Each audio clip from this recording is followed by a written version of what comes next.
Welcome to the podcast on behalf of the Michigan Health and Hospital Association. I'm your host, Rich Helppie of The Common Bridge. Look us up at Substack or at any of your podcast outlets. And we have someone today with us that knows, well, everything there is to know about the Michigan Health and Hospital Association because he is the Chief Executive Officer of the Michigan Health and Hospital Association, my dear friend and industry expert, colleague, Mr. Brian Peters. Brian, great to see you.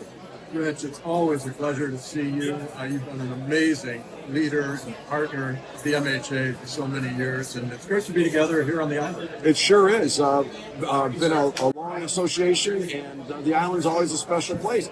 And it's a special place for convening, and that is one of the things that the MHA is best known for, is as a convener.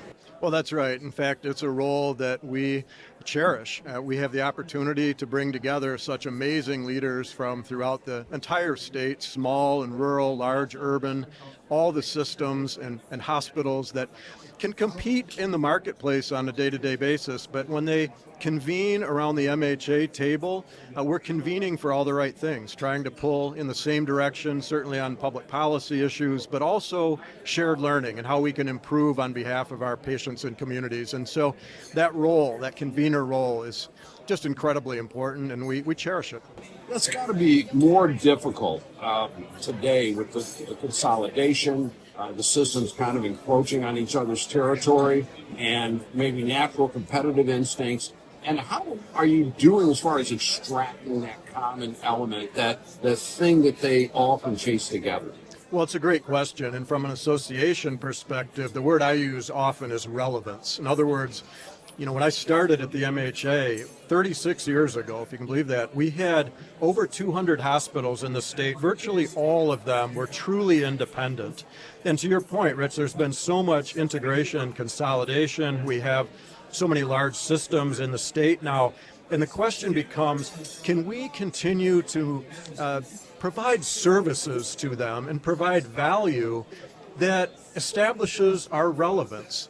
And what was relevant 36 years ago, in some respects, is still relevant today. But as we see these changes in the environment, we have to be nimble and we have to be innovative. And I think we have been at the MHA over time. We are a very different organization today than we were several decades ago. And I'm very pleased to say we are one of only a handful of state hospital associations in the entire country that has 100% membership. Every hospital, every health system is a member in good standing of our association. So, Rich, when we walk into a lawmaker's office or when we engage with the media, we speak on behalf of the entire field, and that's something that many other associations can't say. And your role, because of your stature in the industry, has gone beyond the state of Michigan to national policy with the American Hospital Association. When you interact with the members at this MHA in Michigan, and then you go to Washington and deal with the broader platform, what are some of the similarities in policy objectives between Michigan and the national, and what are maybe some of the differences? Well, it's a similarity and a difference all at once, and that's Medicaid. The similarity is every single one of our colleague state hospital associations comes to D.C. and engages with their congressional delegation on the importance of continuing fair and adequate funding in the Medicaid program, because we've seen the growth in Medicaid over time. We know it's a very significant portion of the patient population we're serving. So we come to that issue having the same end goal, the same objective. But where we differ is the reality, there are 50 different state Medicaid programs in America, and that really came to light last year during the negotiations over H.R. 1, the one big bill. And in fact, Medicaid provider tax programs, Medicaid expansion, all of these different elements are different state to state, even here in the Midwest region, where there are some stark differences. And so we have to ensure that at the AHA level, and I'm very honored to serve on the AHA board currently, that at the end of the day, Congress and the White House is hearing a consistent message, and that consistent message is, look, we may have unique qualities state to state, But Medicaid is a program that should not be marginalized. It's one that should be prioritized by our leadership. Well, indeed, the one big, beautiful bill, as it's been captioned, made it harder to stay on Medicaid. And I know it's the fruit of political compromise, which is always inelegant at best. But to take a person trying to patch together a life, and they're eligible for Medicaid, and yet make them apply twice a year seems a little insane to me.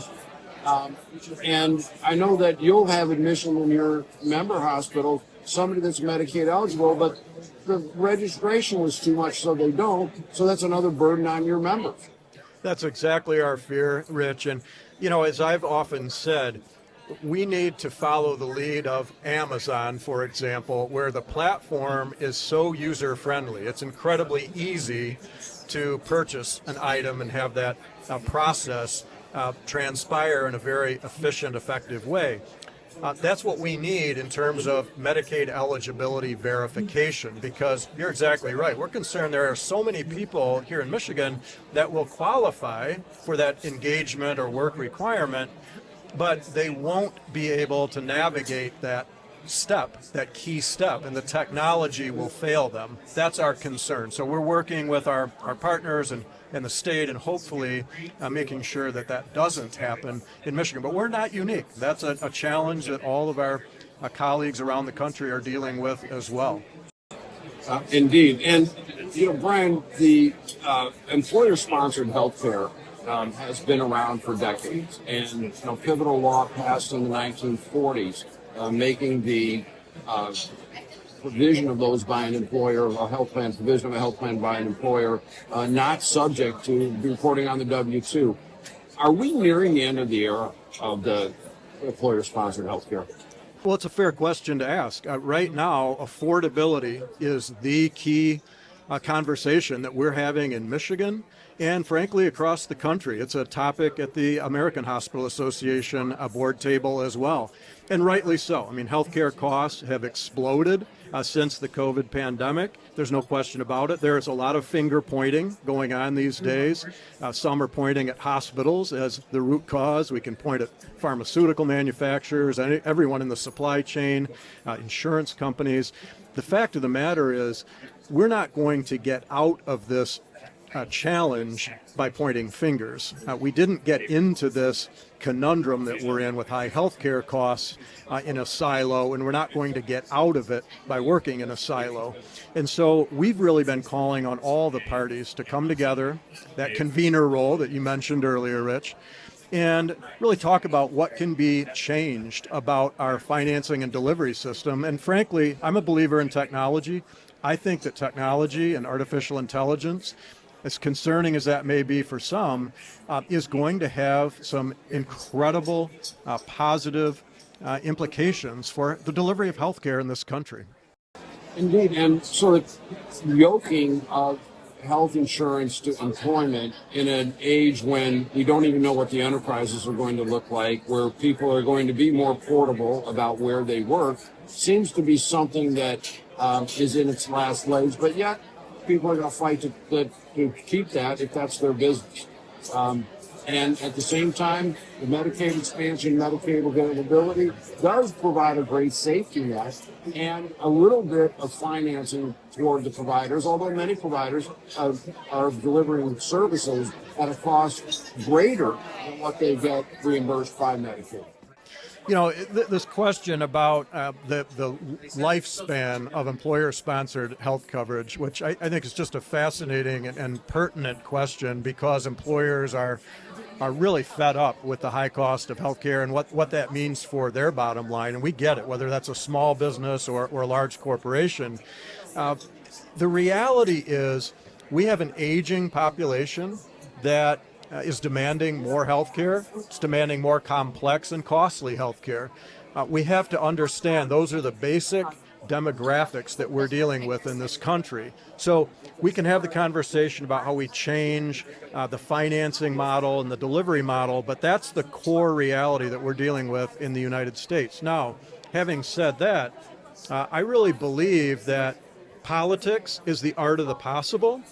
And so when I go to D.C., you will hear from those on one side of the political spectrum that say, you know what, it's time to abandon the employer-sponsored model altogether and have a government-paid approach, like some other countries have done, a one-payer, single-payer model.